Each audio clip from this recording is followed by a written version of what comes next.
Biografi Pramudia Anantatur. Orientasi. Pramudia dilahirkan di Blora pada tahun 1925 di jantung Pulau Jawa. Ia merupakan anak sulung dalam keluarganya. Ayah Pram adalah seorang pengajar dan anggota kelompok pro kemerdekaan Budi Utomo.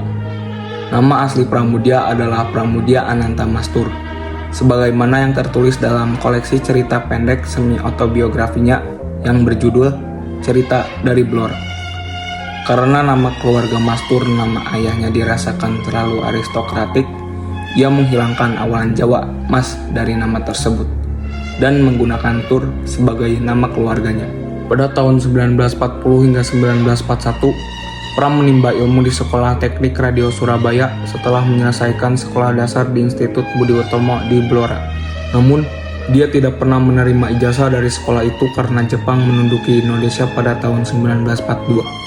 Pada tahun yang sama, dia pindah ke Jakarta dan bekerja di kantor berita Domei, serta mengikuti pendidikan di Taman Siswa pada tahun 1942 sampai 1943. Pada tahun 1944 hingga 1945, Pram juga mengikuti kelas di sekolah stenografi.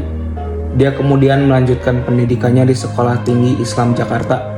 Di sana dia belajar mengenai filsafat, sosiologi, dan juga sejarah. Peristiwa penting. Pada tahun 1945, ia keluar dari kantor berita Domei dan pergi menjelajahi Pulau Jawa. Bulan Agustus 1945, saat kemerdekaan Indonesia diproklamasikan, ia sedang berada di Kediri. Tahun 1946, ia ikut menjadi prajurit resmi sampai mendapat pangkat Letnan II, Tentara Keamanan Rakyat atau TKR, yang ditempatkan di Cikampek dengan sekutu Front Jakarta Timur.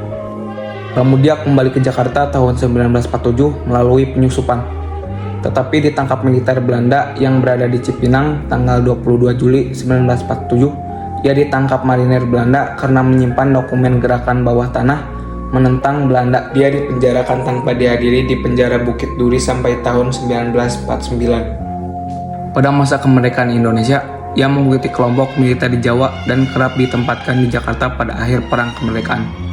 Ia menulis cerpen serta buku di sepanjang karir militernya, dan ketika di penjara Belanda di Jakarta pada tahun 1948 dan 1949. Pada 1950, Pram menerima hadiah sastra dari Balai Pustaka untuk novelnya yang berjudul Perburuan. Di tahun yang sama, Pram menikah dengan Husni Tamrin, seorang perempuan yang masih keluarga dekatnya. Setelah tidak bekerja di Balai Pustaka, Pram mendirikan dan memimpin Literary dan Features Agency Duta pada 1952 sampai 1954. Pada tahun 1953, ia tinggal di Belanda sebagai bagian dari program pertukaran budaya. Ketika kembali ke Indonesia, ia menjadi anggota Lekra, salah satu organisasi sayap kiri di Indonesia. Gaya penulisannya berubah selama masa itu, sebagaimana yang ditunjukkan dalam karyanya Korupsi, fiksi kritik pada pamong praja yang jatuh di atas perangkap korupsi. Hal ini menciptakan friksi antara Pramudia dan pemerintahan Soekarno.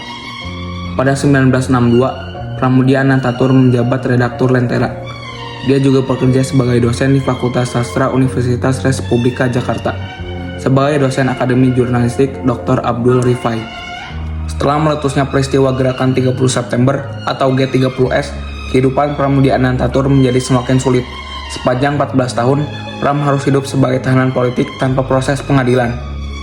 Pada penangkapan yang dilakukan oleh gerombolan pemuda bertopeng, tanggal 13 Oktober 1965, ia mendapatkan penghinaan dan perlakuan yang kejam. Pendengarannya rusak karena dipukul dengan tomigum pada bagian kepalanya. Setelah itu, ia dipenjarakan di Tangerang, Salemba, Cilacap, dan selama 10 tahun ia hidup dalam pengasingan di Pulau Buru. Selepas dari pengasingan di Pulau Buru, Pram menghasilkan beberapa buku yang pada umumnya dilarang oleh Kejaksaan Agung. Namun, di luar negeri buku-buku itu terbit dan beredar luas. Bahkan, buku-buku tersebut diterjemahkan ke dalam beberapa bahasa asing, terutama bahasa Inggris dan Belanda. Buku-buku yang dilarang ialah Bumi Manusia 1980, Anak Semua Bangsa 1980, Jejak Langkah 1985, Rumah Kaca 1988, Nyanyi Sunyi Seorang Bisu 1 1995, dan yang kedua 1996, Arus Balik 1995, Arok Dedes 1999, dan Larasati tahun 2000. Pramudia Anantatur memperoleh 16 penghargaan, antara lain penghargaan Balai Pustaka 1951, dan 1995 menerima hadiah Magsaysay dari Filipina. Pengukuhan Pramudia Anantatur sebagai penerima hadiah tersebut menimbulkan pro dan kontra di kalangan masyarakat pada saat itu. Mengingat sejarah masa silamnya, hal itu yang menjadi dasar Mohtar Lubis mengembalikan hadiah yang sama diterimanya tahun 1958. Reorientasi.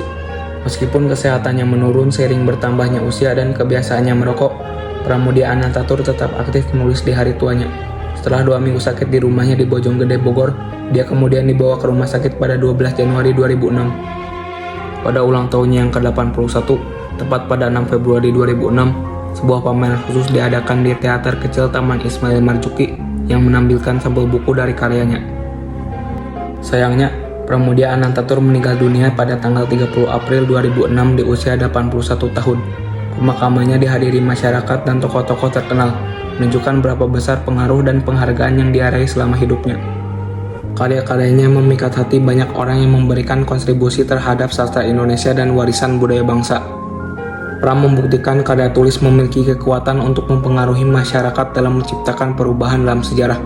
Pramudia Anantatur memang telah pergi, tapi karyanya akan terus hidup, menginspirasi generasi-generasi penulis dan pembaca di masa depan.